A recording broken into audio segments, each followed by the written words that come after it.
Long I've called you, my Lord, long I've called you. Many years I have longed for your sight. Bathe the darkness with tears of devotion. The voice of God calls us to awaken in Him. How will He find us when He comes? Awake and ready. And when He asks us to dedicate our lives even more perfectly, how will He find us? Awake and ready. Let's begin with the prayer. Divine Mother, Divine Mother, Heavenly Father, Heavenly Father, friend, beloved God, friend, beloved God, great masters, great masters, Jesus Christ, Jesus Christ, Babaji Krishna, Babaji Krishna, Lahiri Mahashaya, Lahiri Mahashaya, Swami Shri Yukteswar, Swami Shri Yukteswar, beloved Guru, beloved Guru, Paramahansa Yogananda, Paramhansa Yogananda, saints of all religions, saints of all religions, we humbly bow at Thy feet. we humbly bow at Thy feet. Divine Mother, Divine Mother, inspire our lives, inspire our lives, hold our hands, hold our hands, fill our every thought, fill our every thought, every word, every word, every action, with Thy inspiration, with Thy inspiration, Thy love, joy, and wisdom. Thy love, joy, and wisdom. We are Thy children, Mother. We are Thy children, Mother. Bring us home. Bring us home. Make us one with Thee. Make us one with Thee. Om. Peace. Amen. Amen. Please be seated. Long I've called you, my Lord, long I've called you. Many years I have longed for your sight. Bathe the darkness with tears of devotion, offered candles in prayer to your light. How much longer, friend, must I cry your name? I am yours, ever yours. Will you come? Long I've called you, my Lord, long I've called you. Many years I have longed for your sight. Bathe the darkness with tears of devotion, offered candles in prayer to your light. How much longer, friend, must I cry your name? I am yours, ever yours. Will you come?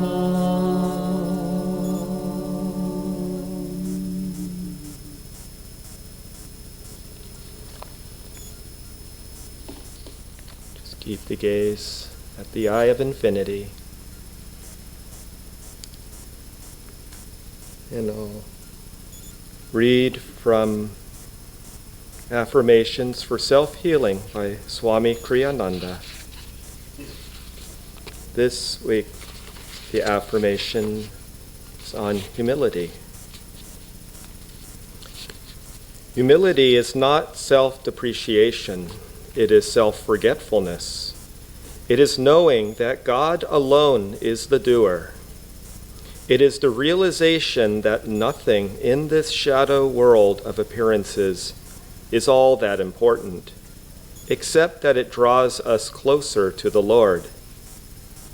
Never tell yourself that you are sinful or weak or incompetent or lazy, except as such a statement may help you to surrender joyfully to God's power. Then live by that power. Never wear the mask of false humility. Humility is self-acceptance and self-honesty. You have a right to all the power if you seek it in infinity, and if you never hold the thought that it resides in your little self. Now we're going to do the affirmation, and first, please, with a loud, strong, conscious voice, repeat after me.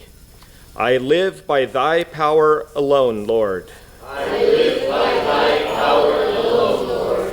What I have is ever thine, ever thine. Is ever thine, ever thine.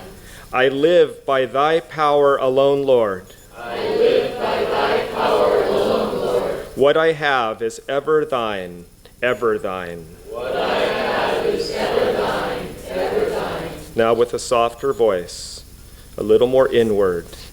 I live by thy power alone, Lord.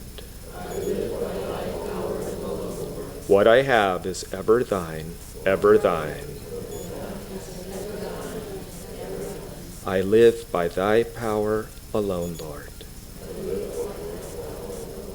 What I have is ever thine, ever thine. Now with a whisper, I live by thy power alone, Lord. What I have is ever thine, ever thine. I live by thy power alone, Lord. What I have is ever thine, ever thine. Now mentally, silently at the spiritual eye, as I read, I live by thy power alone, Lord. What I have is ever thine, ever thine. Take it just a little more deeply, even at the superconscious level, the point between the brows. I live by thy power alone, Lord. What I have is ever thine, ever thine. And now if you feel to silently pray with me, thou art the doer, Lord, not I. Express thy perfection through me as I strive ever eagerly to live in thy light. And the reading today from Rays of the One Light by Swami Kriyananda, which is weekly commentaries on the Bible and the Bhagavad Gita. This week is How High Should We Aspire? Truth is one and eternal. Realize oneness with it in your deathless self within. The following commentary is based on the teachings of Paramhansa Yogananda. The passage this week is from the Gospel of St. Matthew, chapter 5. I say unto you that except your righteousness shall exceed the righteousness of the scribes and the Pharisees, ye shall in no case enter into the kingdom of heaven. The easiest explanation for these words is that they were spoken in criticism of the scribes and the Pharisees, particularly since Jesus was often verbally attacked by them and stood up to them fearlessly. However, it wouldn't have been much of a challenge to the disciples who aspired to spiritual perfection to tell them, don't be like those who lack any such aspiration. Jesus, in fact, says only a few verses later, Be ye therefore perfect, even as your Father which is in heaven is perfect. What Jesus was referring to here then was the self-righteousness of the priests. Don't seek perfection, he was saying to his disciples, in the image you project towards others. Don't be satisfied with a goodness born merely of ego definitions. The highest virtue is to transcend the very thought of personal virtue in the realization of God alone as the doer. Before this realization, even the thought, I am kind or I am truthful, is self-limiting. As it says in the Bhagavad Gita, the 7th chapter, yet hard the wise Mahatma is to find, that man who saith, all is Vasudev. Thus, through Holy Scripture, God has spoken to mankind. Om,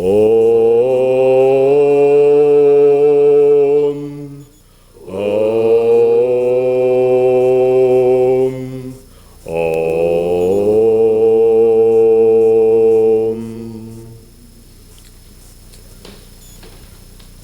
And the reading today from Whispers from Eternity, number 123. O divine heart, H-A-R-T, I will hunt for thee in the forest of my soul. O divine heart, I ran after thee, equipped with the spears of selfish desire. Thou didst fly before me. I raced after thee, shouting prayers loudly, but my voice drove thee from me by the gusts of my restlessness. The noise I made only frightened thee away. Stealthily then I crept up to thee and cast the dart of my concentration. Alas, my hand unsteadily shook, and thou didst bound away. As thou didst so, however, thy hooves echoed. Without devotion, thou art a poor, poor marksman. With firm devotion, then, holding fast the dart of meditation, I crept forward. Thy divine hoofbeats came stealing back, but I heard thee whisper, I am beyond thy mental dart, far beyond. At last, despairingly, I entered the cave of celestial love, and there at last, lo, thou, the divine heart, camest willingly into my heart.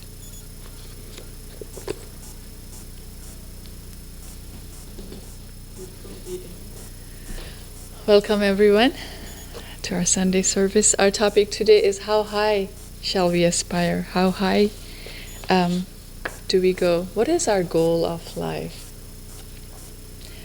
So, you know, you ask different people. In fact, Jyotish was telling us last Saturday night that when you ask little kids, and we are all in that aspect, we are all little kids, and when you ask them, what do you want to be when you grow up? Very few of us will reply as Devi had replied, I want to be happy. And so the same thing, if you go and ask people, in fact, if we ask ourselves, what is our goal of life? I remember 20 years back, I had just come to this country, getting to know the people, and you know, you get introduced to your community back from India. That's the first thing that happens in any immigrant society. So I still remember there was this lady, not that older than me. She said we were just discussing what we want to do, and she said her goal was to be famous. And that struck me as very strange, and I just could not understand why anybody would want to be that. And I didn't have the power of analysis or reason at that time that I gained much, much later, that is perhaps not a very wise goal to have, because looking back, I still get to see her every now and then, and I don't think she has fulfilled that goal. And what's more, because having come onto a spiritual path, and by the grace and the blessings and the wisdom that comes with this path, whatever little I have learned that such a goal, even if it's fulfilled, will not really fulfill us, will not make us happy. So what is our goal of life? Is it, because we live in the moments, and that's quite, expected of us. It's hard not to live in the moment, and we are asked to live in the moment. But what we actually do is we are living in the moment of that struggle, of that hurdle. We are consumed by our everyday lives. Our energy is focused on that one particular solution that we are looking at. So what do we do? And let's say there is no trouble in life, because I remember, I'll share with you. So just a little bit, since I went back 20 years back, memories are coming back. I came, and there was this, ever since I was very hardworking as a student, did well in my classes, went on to study whatever, engineering, seems like past life. But then I came to this country. What next? I've always asked this question. Okay, so what do I do next? So next I have to settle in this country. Okay, so let's do my master's, get ready for that GRE, and then I went into the college, did master's. Okay, what next? I need a job. Got a job. What next? I was settling down in life. I was married very happily, and there was my husband and I, both with jobs, and then what? I still remember those couple of years in my life. What next? It's this boredom, this emptiness, nothing. I had everything. People would say, "Are you crazy? What are you looking for? You should be happy." I wasn't happy at all. And almost subconsciously, I still remember I was typing things like, Google was just coming up, and I was typing things like meditation. I wasn't doing it consciously. Something subconsciously was saying, that's the way to go. That is the way to go, friends. Life can come with its trouble, and we may be consumed fixing those troubles. Life could be completely troubleless, and we would be looking for troubles, right? That's what we do. But none of that makes us happy. None of that makes us happy. It's almost like I was thinking this morning, and I've shared with you before, I'm a very visual person. This picture came to me. We are waiting on the beach. Let's say we are trying to learn to surf. And can you imagine if you learn to surf and you're sitting on the beach and say, I don't want waves. I don't want to ride that wave, and you're trying to avoid the wave. We are all trying to be surfers here. If you've been to Encinitas, there is this beach that's called the Swami Beach. And then we had visited a long time back. The first time I remember, we were hungry and we found a cafe, and it's called the Swami Cafe.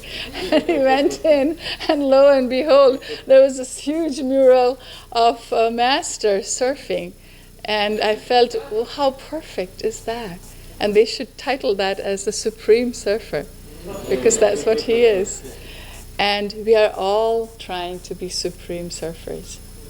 Life is about riding those waves and overcoming that. Like Master gave us a really lofty goal. He said we have to learn to be untouched as we stand in the crash of the breaking worlds. And as Swami said, and I came across, this is a very close to my heart. I mean, all of the Swami songs, which one do you pick, right? Each one, it's like a jewel. But this one, I thought, he's explaining it so beautifully. Some people think to harvest happiness by weeding troubles, using every strength. The trouble is that troubles never end. Get rid of one and you face its friend. It's in your heart. It's in your heart. The songs of joy rebound. You hear but echoes in the world around. Wind on a hill sounds lonely if you're sad, free if you're free, cheerful if you're glad. How perfect. It's all within us. That's what we are trying to find. It's like, the musk deer. This is a story from India. It's not a story. There are musk deers in India. And during a particular time, I think it's during the rainy season, that's when their musk develops. The musk, the perfume musk, it comes from these deers. And it's actually in their navel. And when that happens, when it's in full bloom, that musk is growing, the deer gets crazy. It's looking for where this perfume is coming from. And it goes crazy in the forest, gets its antlers tied in the thorn bushes, gets stuck sometimes, even falls off cliffs. It's not even looking at where it's going. It's looking for the musk. And then as it falls to its death, the hunter comes and carves out that musk and sells it in the market. We are like that musk deer. We are carrying the fragrance that we are looking for, that sometimes comes up maybe in a stillness, that waft of joy that comes up. That's exactly where that source is. It is within us, and we have to go and find it for ourselves. And once we find that within us, then we have to live our lives too. I know each one of you in this room, and we all have lives to live. But we have to find that joy within. We have to find that stillness within. We have to find God within. And then take that experience out and find that in everyone else around us. That's the goal of life. And that's how high we should aspire. And we just celebrated Swami Kriyananda's moksha celebration. And I was thinking, how blessed are we?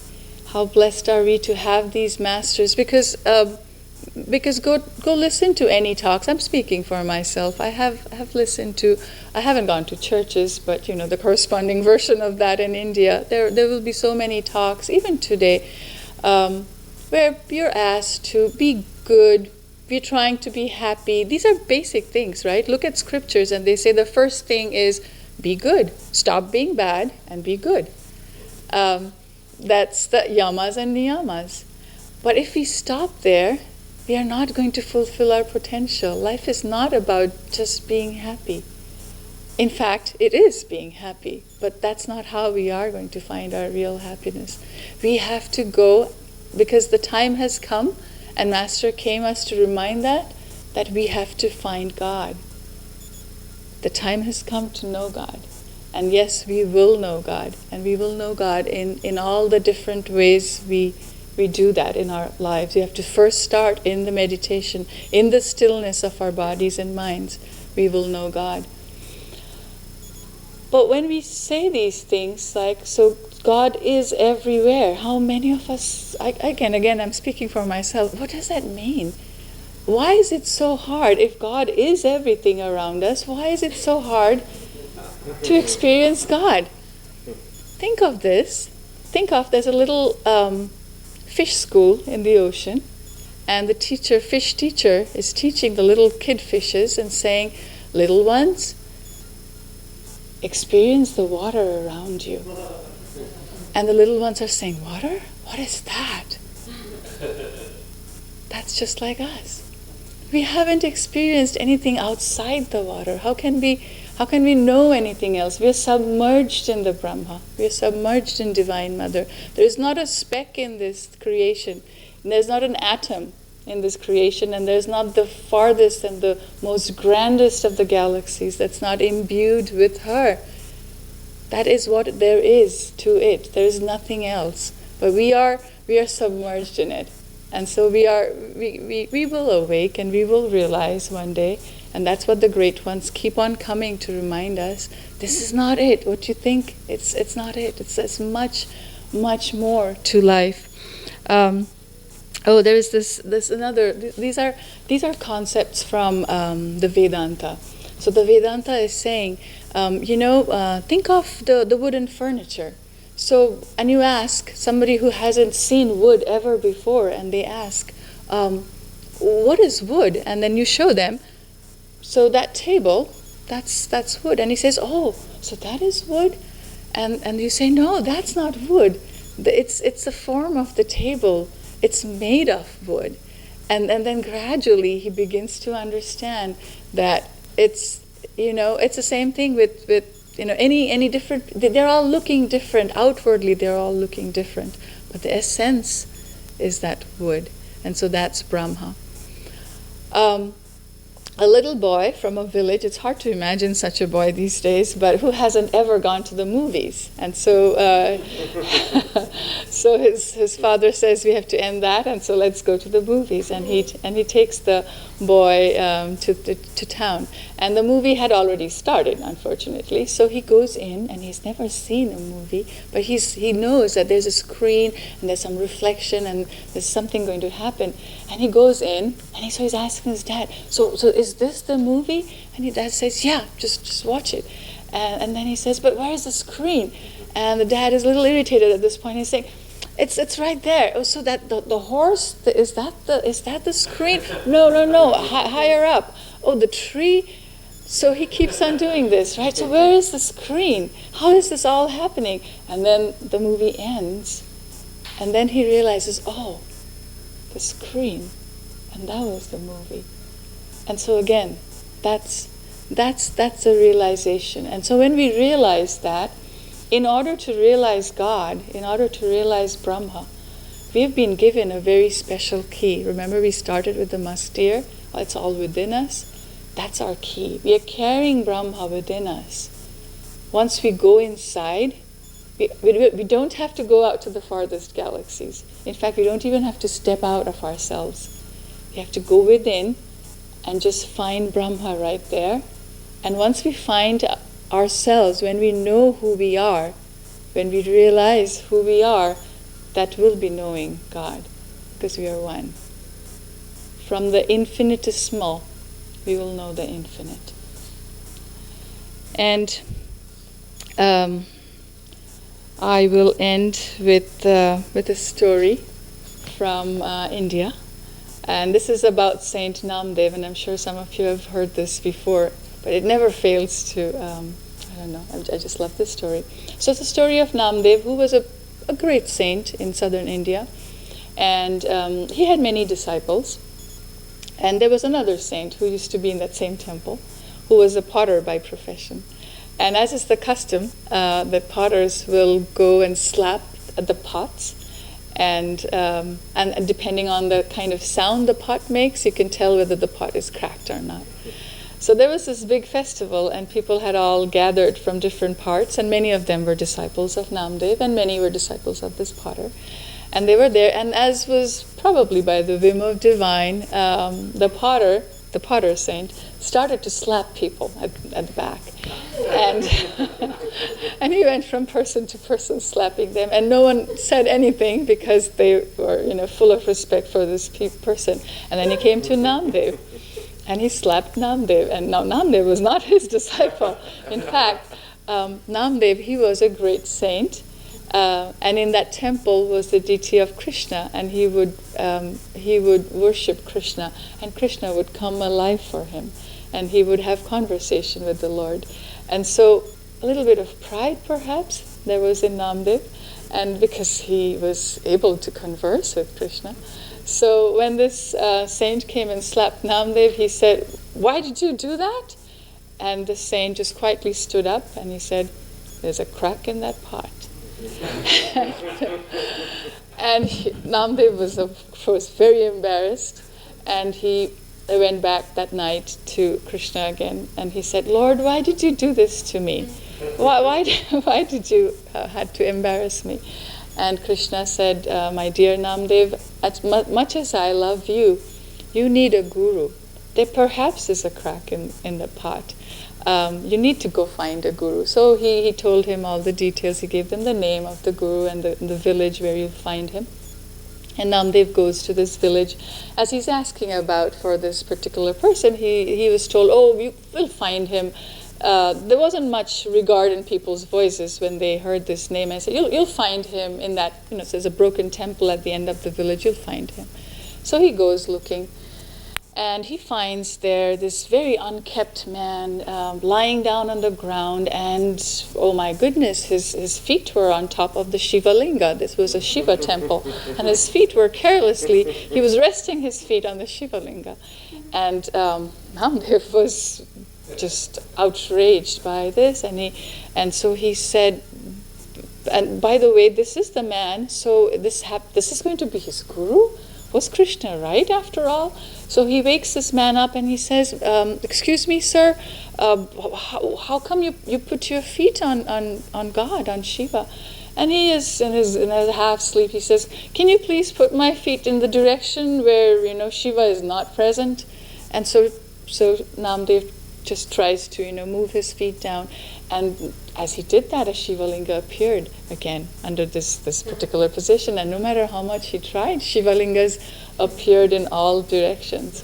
And he learned his lesson, and he realized this was a great man after all, that God is everywhere. You cannot limit God to just a deity, to a form. In fact, that was Namdev's lack of realization.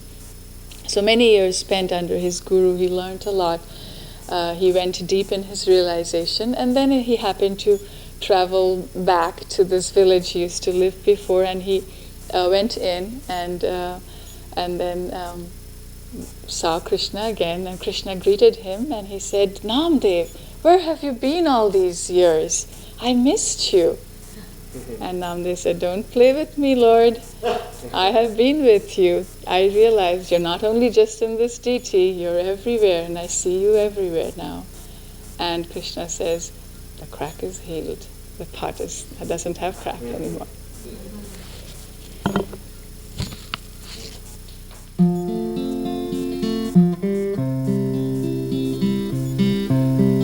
Come here while I sing you of emerald hills, of valleys and meadows so fair,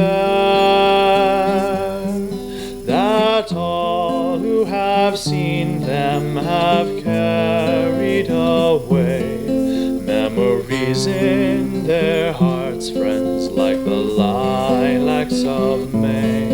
Oh, my song is the story of the lilacs of May.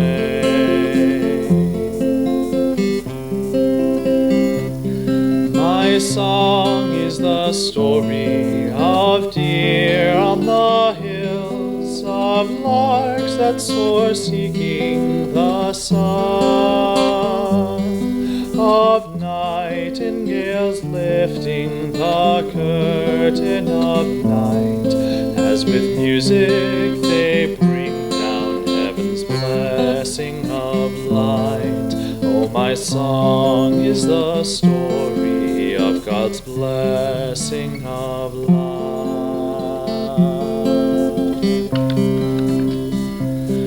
Come join me in singing of that emerald isle, of flowers that like jewels besprinkle the lea, of waterfalls eager to embrace the wide sea, as we with our Maker united would be, as we with our Maker reunited would be.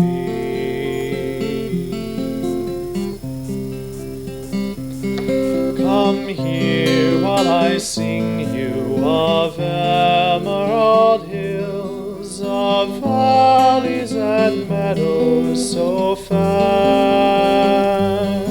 that all who have seen them have carried away memories in their hearts, friends, like the lilacs of May. Oh, my song is the story of the lilacs of